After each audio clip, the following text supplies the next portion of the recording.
shirkan oo ka qabsoomay xafiiska maamulka ee dowladdeegaanka Soomaalida oo shir gudoominayay wasiirka xafiiska maamulka ee deegaanka mudane Xasan Maxamed ayaa waxaa ka soo qayb galay hay'adaha nabadgelyada ee heer deegaan iyo heer federaal iyo qaar ka mid ah hogaaminta jabhadda ONLF waxaana kulankani lagaga wada hadlayay sidii si buuxda loogu gudageli lahaa wajigii labaad oo ah hubka dhigista iyo la wareegida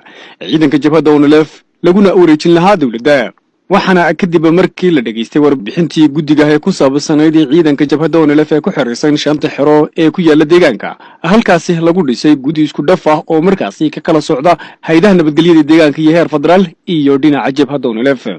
guddigaasi oo hubka dhigis ku sameeyay doona ciidanka jabhadda kadibna la soo wareegi doono hubkaasi waxaana lagu wadaa in markaasi kadib la soo rari doono ciidanka jabhadda ONLF laguna wareejin doono dowladda kadib markii uu shirkani soo gabagaboobay ayaa waxaanu waraysi la yeelanay wasiir ku-xigeenka xafiiska maamulka ee dowladdeegaanka Soomaalida mudane Cabdirasaaq Sayid oo wax ka weydiinay waxyaabihii ka soo baxay shirkan waxaanu ku jawaabay sidatan shirkani wuxuu ku saabsanaa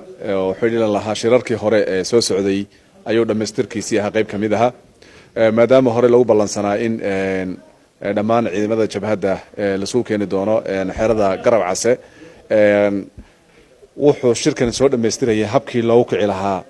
shantii xere ee ciidamada ku kala jireen iyo sidii looga soo qaadi lahaa iyo logisticoodii waxay u baahnaayeen iyo tiimamkii kala aadi lahaa qorshahaas ayuu ka hadlayay shirka ku saabsanaa labada dhinacba guddi isku dhaf aha oo hal tiim isku noqonaya marka ugu dambaysa oo tiimkii hore wax ka bedelay ayaa hadda ugu muhiimsanaa labana loo kala qaaday oo tiim hordhac ah oo iyagu la soo wareegaya hadda wixii hub gacanta jabhadda ku jiray tiimkaasoo laga yaabo inuu ugu dambeyn berri niska dambe oo ka carraba magaalada ee suurtagal ah inay baxaan hadduu ilaahay yaraasi la rajaynayo qorshaha u horeeya ee tiimkan hordhaca uu qabanayana waa shanta xero wixii hub yaalla inay iyagu kolka hore soo wareejiyaan oo gacanta dowladda ay ku soo wareegaan hadduu ilaahay yaraado marka tiimka labaadna wuxuu isna baxayaa ugu dambeyn axadda ayuu baxayaa waxayna ku dheelmanayaan habeenimada isniinta ayay ku dheelmanayaan shanta xero ee ciidamada ku kala jiraan kuwaas oo lagu talagalay inay si habsami leh u soo qaadaan isuguna keenaan xeradeena Garab Case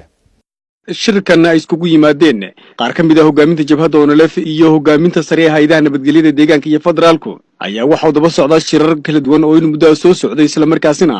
la isku meel dhigayay sidii ciidanka jabhadda ONLF ee waqti xaadirkan ku sugan deegaanka loogu wareejin lahaa dowladda wareejinta ciidanka oo ka mid ah qodobadii markaasi jabhadda ONLF ay kula heshiisay dowladda federaalka ee dalka Itoobiya